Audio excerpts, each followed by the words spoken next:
जय हिंद। आज का क्लास है 10th क्लास के एक्सरसाइज 8.1 का क्वेश्चन नंबर 6।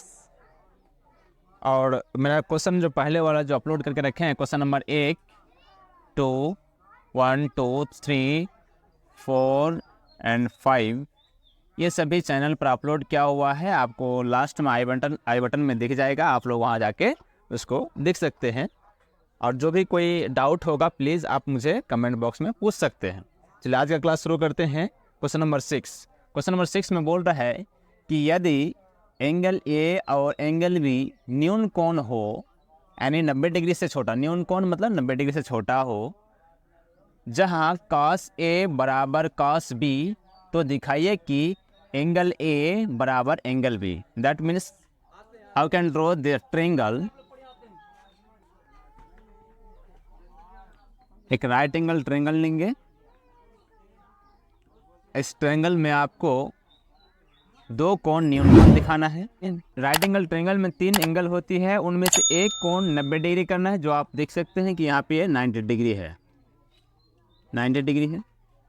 और 90 डिग्री के सामने वाले जो भुजा होती है उसको हम लोग बोलते हैं कर्ण, यानी हाइपोटेनस। दैट मीन्स ये कर्ण जिसको हम लोग H से डिनोट करते हैं। ओके। और मुझे कहा है, और इसमें एक 90 डिग्री हो गया, और ये वाला एंगल इक्विड एंगल, दैट मीन्स न्यून कोण बोलते हैं। क्या बोलते हैं इसको? न्यून कोण। यहीं पे हमको कहा है यदि एंगल ए और एंगल बी न्यून कोण हो, तो त्रिभुज में 3 कोण होती है। एक आपका 90 डिग्री है, समकोण त्रिभुज में 3 कोण, एक आपका 90 डिग्री हो गया तो 2 अन्य कोण न्यून कोण होंगे। तो अब यहाँ पे एंगल का नाम क्या हो जाएगा? एंगल ए, जो आपको कहा है कि एंगल ए और एंगल बी न्यून कोण होगा, तो एंगल ए इसको मान लेंगे और एंगल बी इसको मान लेंगे। अब तब जो बचा ये एंगल आपका सी हो जाएगा। यहीं पे अक्सर कन्फ्यूज़न होता है, जब हम लोग पढ़ते हैं तो हमें सिखाया जाता है कि एंगल इस तरह से नॉर्मली इसको कि angle A, angle B and angle C मान लेते हैं, और हम इसको 90 डिग्री का दर्जा दे देते हैं, जो कि है सही में। और एंगल ए और एंगल सी इसको मान लेते हैं, और बाद में आगे मेरा हिसाब सॉल्व नहीं होता है। इस प्रश्न में अक्सर कन्फ्यूज़न होता है, तो आपको गौर से देखना है कि हमें हिसाब में किस तरीके से दिया कि एंगल ए और एंगल बी को न्यून कोण बनाना है। तो एंगल ए जो दो पहले न्यून कोण बन रहा है उसको पहले प्रदर्शित कर देना है, उसके बाद जो बचेगा उसको हम लोग एंगल सी या XYZ कुछ मानेंगे। चलिए हम लोग इस फिगर को नहीं, अगले फिगर जो 2 न्यून कोण है एंगल ए और एंगल बी हमने दिखा दिया है, और एंगल सी आपका 90 डिग्री है, और 90 डिग्री के सामने वाली भुजा कर्ण होती है। अब आपको क्या कहा है कि कह रहा है कि जहाँ cos ए बराबर cos बी है, तो दिखाइए कि एंगल ए बराबर एंगल बी। चलिए हम लोग सॉल्व करते हैं। देख सकते हैं आप लोग, दिया गया है, हमें क्या दिया है कि cos ए बराबर cos बी, ये हमें दिया गया है प्रश्न में। तो चलिए हम इसे लिखते हैं कि cos ए बराबर cos बी। अब इसमें करना क्या है कि एंगल ए के अकॉर्डिंग इसका मान रखने में पहले फॉर्मूला लिख लेते हैं। फॉर्मूला होता है cos ए बराबर, फॉर्मूला हो जाएगा आपका आधार बाय कर्ण। ओके। और फिर बराबर है बराबर, और यहाँ पे क्या है cos बी, यहाँ पे भी फॉर्मूला सेम रहेगा, आधार बाय कर्ण। यहाँ पे फॉर्मूला सेम है मगर इस दोनों का एंगल अलग अलग है। एक के लिए एंगल ए इसके अकॉर्डिंग भुजा लेना है, और एक के अनुसार एंगल बी इसके अकॉर्डिंग हमें साइड में भुजा फॉर्मूला पे बैठाना है। चलिए हम लोग सॉल्व करते हैं आगे।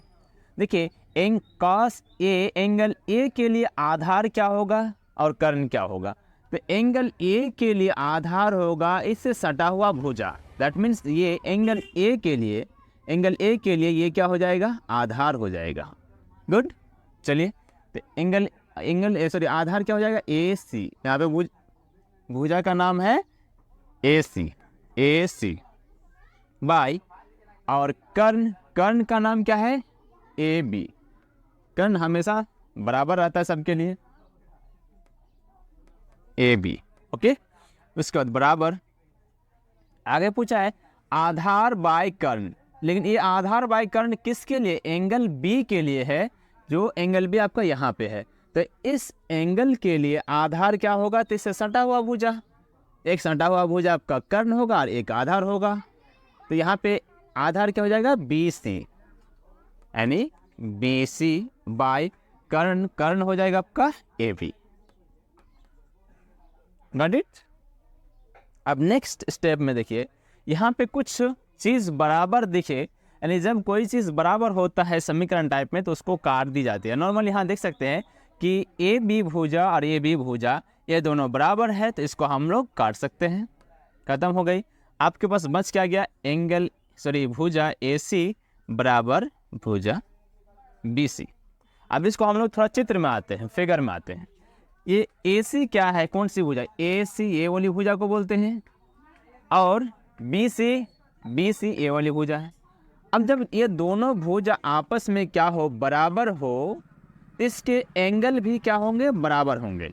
ये दोनों भुजा आपस में क्या? बराबर, जो हमको यहाँ पे समीकरण में दिख रहा है। जब ऐसा बराबर हो तो इसका कोण भी क्या होगा? बराबर होगा। भुजा AC के लिए एंगल क्या हो जाएगा? एंगल B हो जाएगा, यानी एंगल B बराबर, और भुजा BC के लिए एंगल क्या हो जाएगा? तो इसका सामने वाली भुजा angle, that means angle A। यहाँ से क्लियर है? अब हमें सिद्ध का दिखाना क्या था? ये वाला चीज़ जब हमें सिद्ध करना था या दिखाना था, तो वहाँ पे आपको दिख रहा है एंगल A और एंगल B पहले है, तो कोई बात नहीं, इसको आप साइड चेंज कर सकते हैं। ये स्टैंडर्ड फॉर्म में हो जाएगा। एंगल A इसको इधर कर लीजिए बराबर एंगल B, ये हो गया, इसमें कोई दिक्कत नहीं है, ये हमारा सिद्ध हो गया। सिद्ध